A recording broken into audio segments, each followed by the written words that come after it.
सारी बातें कहने का मन होता है जब लगता है कि मेरे जैसे पत्रकार सामने बैठे हैं। पुणे में इस तरह के आयोजन में मैं पहली बार आया हूं और महाराष्ट्र वीरों की धरती है। यहाँ की पत्रकारिता के किस्से, यहाँ की बहादुरी के किस्से पूरे देश में गूंजे जाते हैं, एक अलग पहचान रखते हैं। मेरे लिए ये बड़ी सुखद अनुभूति है कि 86 साल पुराने इस संगठन ने आज मुझ जैसे पत्रकार को भी यहाँ बुलाकर ये सम्मान दिया। मैं हृदय से आप सभी का एक बार फिर आभार व्यक्त करता हूँ। आप सब लोग डिजिटल मीडिया के इस दौर में डिजिटल क्रांति करने वाले योद्धा के रूप में मौजूद हैं।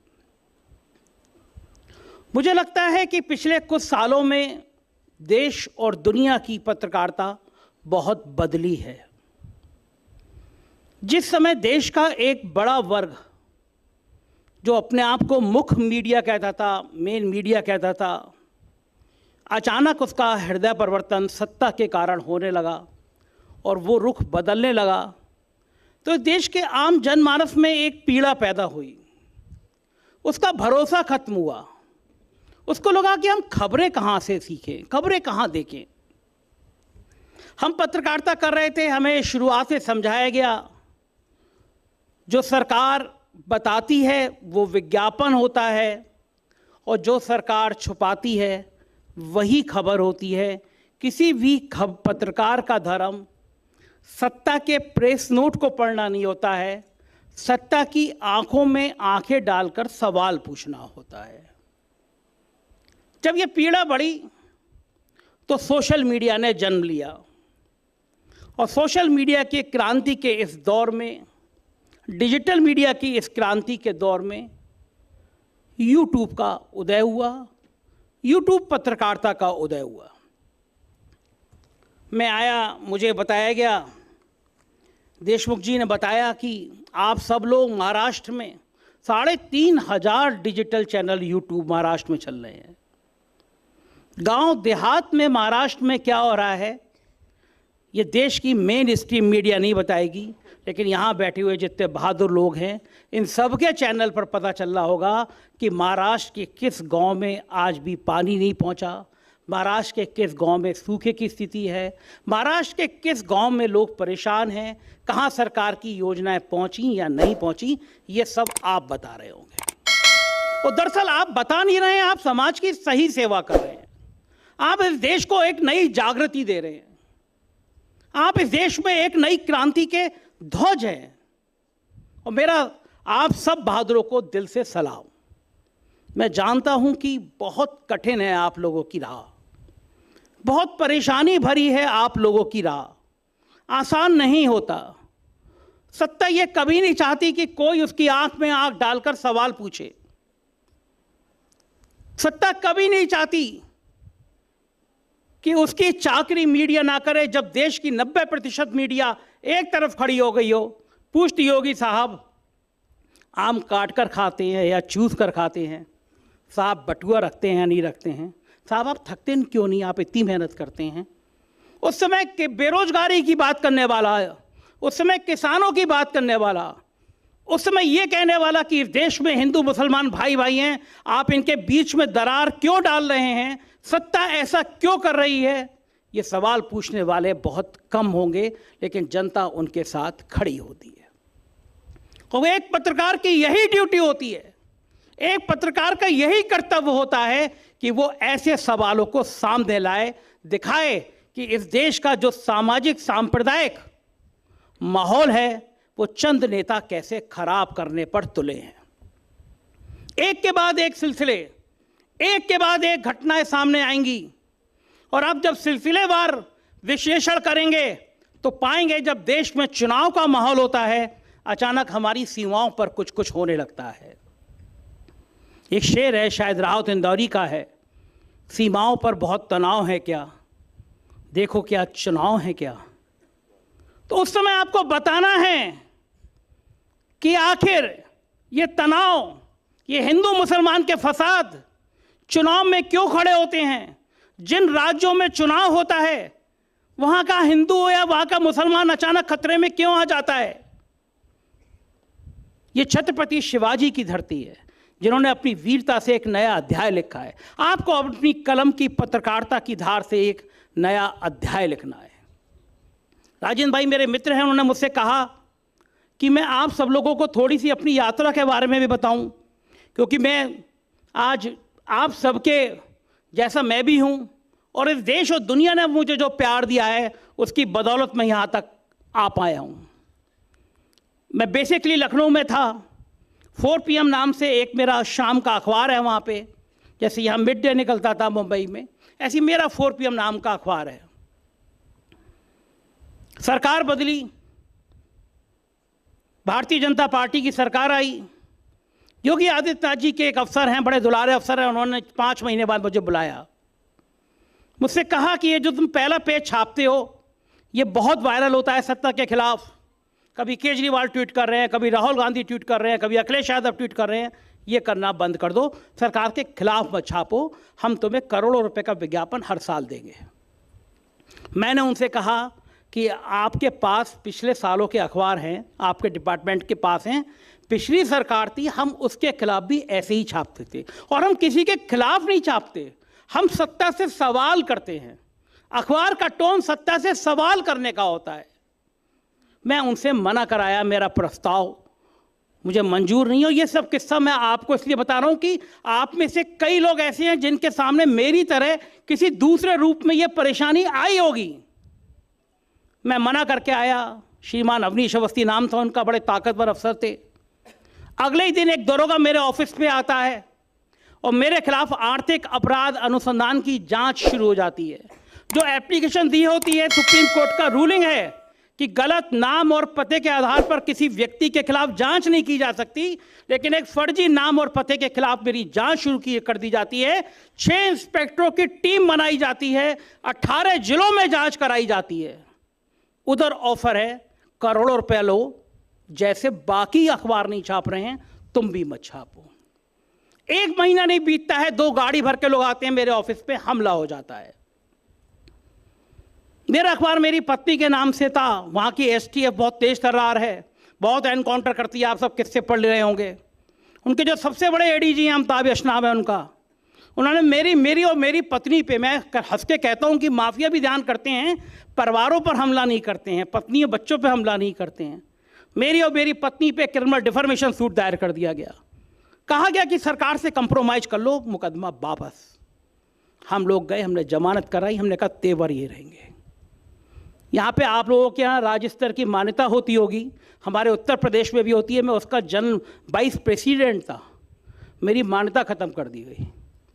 वहाँ पे सरकार पत्रकारों को मकान देती है, सरकारी मकान देती है। लखनऊ में 1000 पत्रकारों को, 700-800 पत्रकारों को मकान मिला होगा, मुझे भी मिला था। एक दिन आम आदमी पार्टी के सांसद संजय सिंह मेरे ऑफिस में आए, मैंने उनका इंटरव्यू किया, इंटरव्यू वायरल हुआ। अगले दिन 100 पुलिस वाले लगा के मेरा मकान खाली कर लिया गया। लेकिन ये जब मैं किस्से आपको बता रहा हूँ, ये मैंने यूट्यूब पे आके बोलना शुरू कर दिया। और ये सारी कहानी मैं इसलिए बता रहा हूँ आपको कि आपको लगेगा तस्वीर बदलती कैसे है। जब ये किस्से मैंने बताने शुरू किए कि मेरे पे हमला हो गया, ऑफिस में मेरे के खिलाफ जांच हो गई, तो मेरा यूट्यूब स्पीड से दुगनी तिगनी स्पीड से बढ़ने लगा। मेरे हौसला बढ़ाने वाले केवल भारत में नहीं, दुनिया में बढ़ने लगे। शुरुआत हुआ था 1000 सब्सक्राइबर बने थे, आज 62 लाख सब्सक्राइबर क्रॉस हो गए। मैं हमेशा कहता हूं कि ईश्वर परीक्षा लेता है, ईश्वर टेस्ट करता है, ईश्वर थर्मामीटर लगाता है कि आपका तापमान कितना है। आप सरकार की आंखों में आके डाल के सवाल पूछोगे या सरकार के आगे झुक जाओगे। जेल दिखती थी।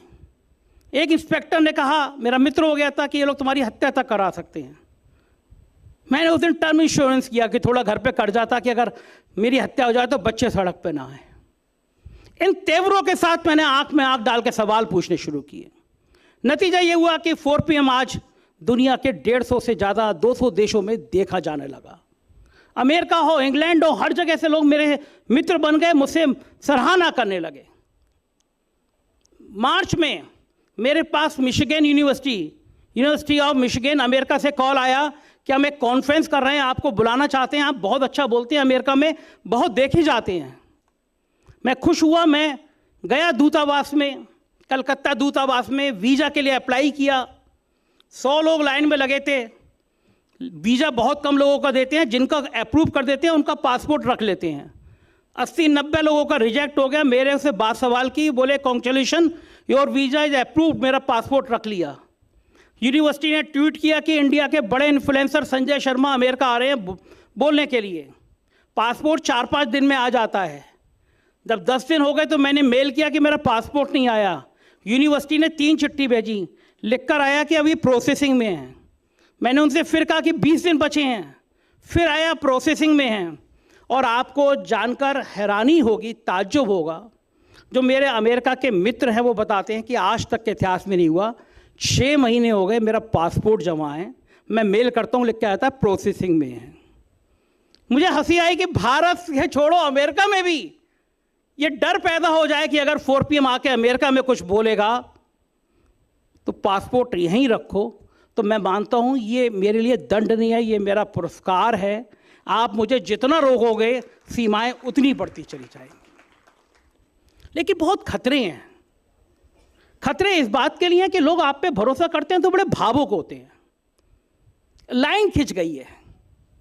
अगर आपने किसी दिन किसी जो आपके दर्शकों को पसंद नहीं है उस पर एक लाइन कर दी, तो आपके अपने भी लोग जो आपकी विचारधारा के लोग हैं, जिनको लगता है कि आप इतनी तेजी से क्यों आगे बढ़ते जा रहे हैं, वही आपके खिलाफ षड्यंत्र करते रहते होंगे। आप भी इस बात के भुक्तभोगी होंगे। पिछले 10 महीनों से, 1 महीना छोड़ दो तो पिछले 10 महीनों से जो पॉलिटिकल कमेंटेटर की सूची बनती है उसमें 4 PM देश में सबसे ज़्यादा देखे जाने वाला व्यू वाला चैनल बन गया है। 9 महीने कंटिन्यू देश में आप नंबर 1 बने रहो तो ये बहुत बड़ी बात हो जाती है। तो फिर आपके दोस्त ही आपके पीछे होंगे, आपके भी ऐसे ही होगा। तो मुझे 3 इडियट पिक्चर का डायलॉग याद आता है कि जब दोस्त फेल हो जाए तो बुरा लगता है, लेकिन दोस्त टॉप कर ले तो और बुरा लगता है।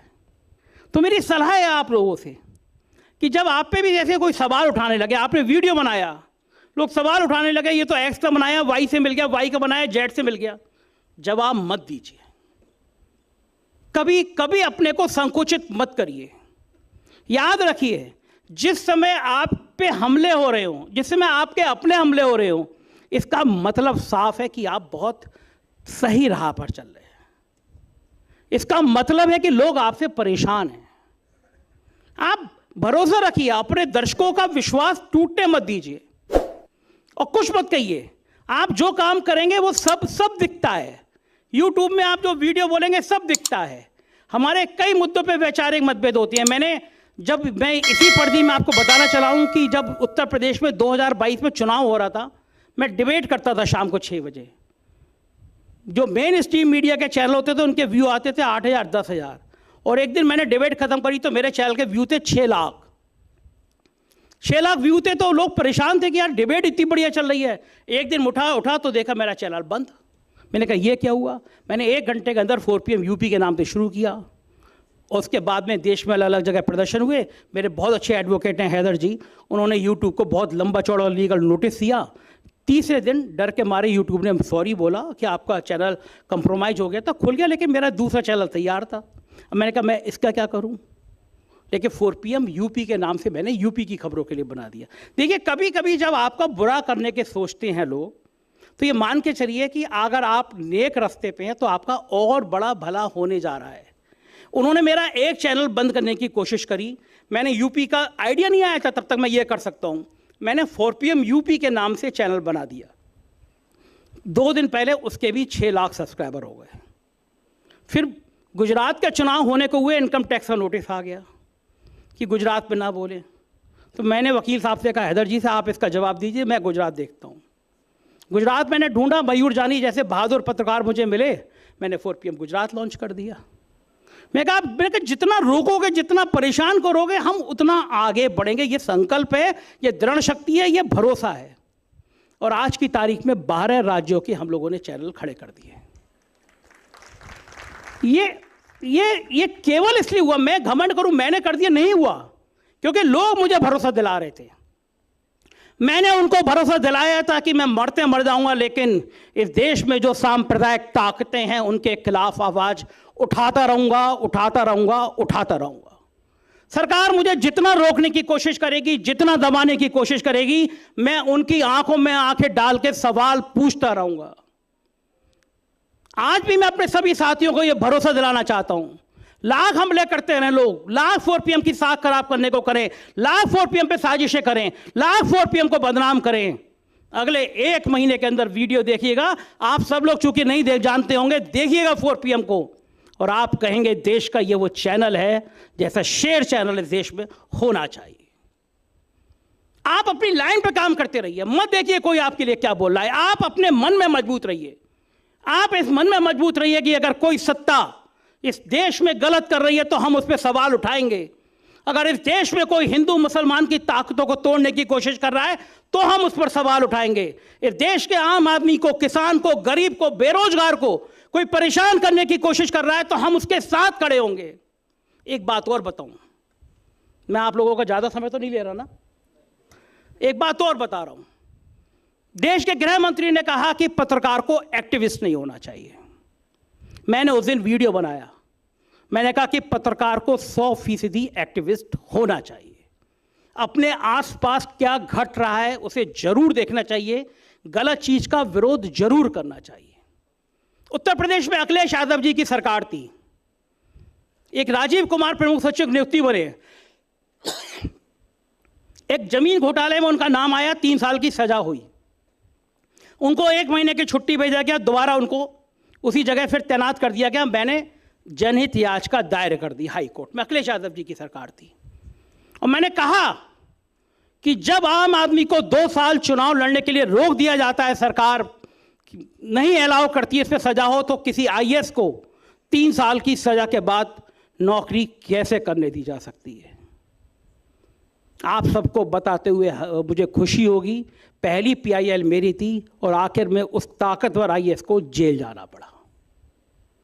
मैंने PIL करी कि बहुत सारे IAS अफसर इस देश में छुट्टी लेके गायब हो जाते हैं, रिटायरमेंट से 1 साल पहले आ जाते हैं, सारी तनख्वाह ले लेते हैं। एक छोटा सा व्यक्ति देश का छुट्टी जाता है, 1 साल नहीं आता, सस्पेंड कर दिया जाता है। सरकार अखिलेश यादव जी की थी, DOPT ने जांच का आदेश किया। मुझे खुशी है कि उसके बाद बहुत सारे अफसर नौकरी से सस्पेंड किए गए, छुट्टियां का रोक लगा दी गई कि 2 साल की छुट्टी लेकर 10 साल तक गायब नहीं हो गए। सरकार बदली, योगी जी की सरकार आई, कोरोना के 50 केस आए, पान मसाले पे प्रतिबंध लगा दिया गया। ताकतवर सरकार थी, लोग डरते थे, योगी जी के नाम से डरते थे। और जब 50,000 केस आए, रोज आने लगे, पान मसाला बनाने वाली कंपनियों का दबाव बढ़ने लगा, करोड़ों रुपए रोज की आमदनी होती है, तो अचानक पान मसाला खोल दिया गया। हमने आपत्ति करी, नोटिस दिया हमने सरकार को, एक एक्टिविस्ट की भूमिका निभाई कि थूकने से ही, थैंक यू, हमने कहा कि थूकने से कोरोना फैलता है, ये WHO की रिपोर्ट है।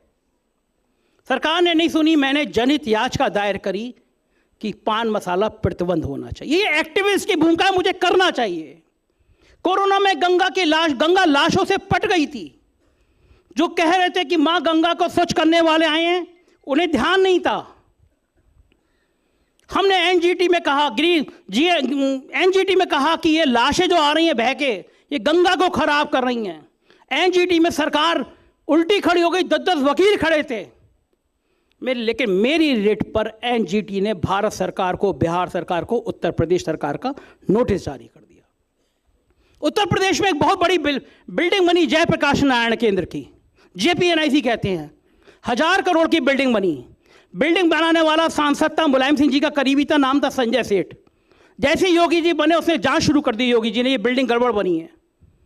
मंत्री चढ़ के बिल्डिंग की जांच करने लगे, वो पलट के Bharatiya Janata party washing machine में आ गया, BJP का MP बन गया, जांच रुक गई, बिल्डिंग खंडहर होने लगी। हम और हैदर भाई हमारे अधिवक्ता जा रहे थे, हमने कहा ये तो सरकार आम आदमी का पैसा है। मैंने PIL करी। मैं ये सारी बातें इसलिए बता रहा हूं कि पत्रकार को एक्टिविस्ट होना या नहीं होना चाहिए, या आप सब विचार करिए, आप सब ज्ञानी लोग हैं, आप विचार करिए। चीफ जस्टिस की PIL थी, जब चीफ जस्टिस क्या PIL थी, 10-10 वकील खड़े थे, लेकिन चीफ जस्टिस ने मेरी बात सही मानी और सरकार को नोटिस जारी कर दिए। एक लंबा सिलसिला है इस तरह की कार्रवाई का। मुझे सब बातें याद आई कि आसिम भाई भी मुझे बता रहे थे कि उन्होंने भी एक बहुत अच्छी PIL करी थी। पत्रकार को एक सजग भूमिका में रहना चाहिए, पत्रकार को एक सार्थक भूमिका में रहना चाहिए, और पत्रकार को यह चाहिए कि वो अपने दर्शकों का ये दिल जीतने में कामयाब रहे। कुछ समय होता है, कोई वीडियो बनता है तो दर्शकों को लगता है यार ये तो कोई ऐसा नहीं है, ये तो इधर हो गया, क्योंकि आपके अपने वाले लोग साजिश करके आपको बदनाम करने की कोशिश करते हैं। आप इतने ऊंचाई पे बैठे होते हैं ना, टांग खींचने की कोशिश करते हैं, भाई ये 9 महीने से नंबर 1 कैसे है, अब इसको बदनाम करो, इसकी टांगें खींचो। मत चिंता करिए, अपना काम करिए। आपका काम आपके आचरण को बता देगा। थोड़ा दुख होगा, 10 दिन बाद देखेंगे, 15 बाद देखेंगे, यार ये तो बंदा वैसे ही है, ये तो बंदा वही है जो प्रधानमंत्री की आंखों में आंखें डाल के सवाल कर रहा है, ये बंदा तो वही है जो देश के सेकुलरिज्म की बात कर रहा है, ये बंदा तो हमारे जैसा है, हमारे अपने जैसा है। मैं किसी बड़े समूह में, किसी बड़े राजनेताओं के समूह में जुड़ने में विश्वास नहीं करता। नेताओं से बहुत कम मिलने की कोशिश करता हूँ, मिलते बड़े अच्छे से मिलता हूँ। मैं अभी एक पत्रकारों के कार्यक्रम में गया, मुझसे लोगों ने कहा कि यार ये तो RSS से जुड़े हुए लोगों का कार्यक्रम है, तो यहाँ नहीं जाना चाहिए। मैंने कहा मुझे मोहन भागवत जी अगर संघ मुख्यालय जाएंगे तो मैं वहाँ भी जाऊँगा, वहाँ भी खाना खाऊंगा, लेकिन बात कहूँगा कि आप काम गलत कर रहे हो, आपको काम नहीं करना चाहिए। जाऊँगा हर जगह, बात अपनी करूँगा, बात अपने मन की करूँगा, बात देश की करूँगा, ये भावना रखिए। और मैं फिर कह रहा हूँ कि आप इस देश की आत्मा हैं, आप इस महाराष्ट्र की आत्मा हैं। आप जो काम कर रहे हैं वो इस महाराष्ट्र की मेन स्ट्रीम मीडिया नहीं कर पाएगी। आपकी कलम, आपके कैमरा, आपकी जवान ये बताएगी कि महाराष्ट्र का भविष्य क्या होने वाला है। और मुझे यकीन है 86 साल पुराना ये संगठन, आज इतनी बड़ी संख्या में आप लोग इस जगह आए हैं, जुड़े हैं, इतनी अच्छे पत्रकार आपके साथ हैं, और मैं बड़ा अभिभूत हूँ कि इतनी बड़ी बड़ी हस्तियाँ आपके साथ हैं। तो मुझे लगता है कि आने वाला समय आपका होगा। लोग कहेंगे कि ये डिजिटल मीडिया, ये यूट्यूबर, जिनको आप अभी छोटे यूट्यूबर कह रहे हो, असल में यही बड़े यूट्यूबर हैं, क्योंकि ये आम जन की बात, ये आपकी बात कहते हैं, मन से कहते हैं, दिल से कहते हैं। इनकी मन की बात जन जन तक जरूर पहुंचेगी। शुक्रिया, थैंक यू।